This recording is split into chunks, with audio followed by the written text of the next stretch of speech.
આ 26 જાન્યુઆરી ભૂકંપનો દિવસ, ઓજારા ભૂકંપના દિવસથી આપણે જોઈ રહ્યા હતા કે અન્નના પણ ફાંફા હતા. તો અત્યારે આજ સવારના અમારે 8 વાગે આ યજ્ઞ ખુલ્લો મૂકાણો.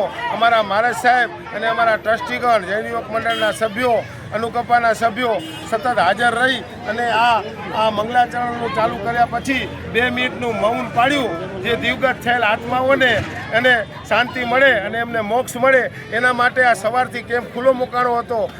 સવારનો નાસ્તો ગાંઠિયા, પૌવા, ચાય અને ગાંઠિયા, પૌવા, ચાય અને બપોરનું આજ સરસ મજાનું ભોજન, દેશી ઘીની લાપસી, ખમણ ઢોકળા, પુલાવ ભાત, પૂરી અને આપણે પુલાવ ભાત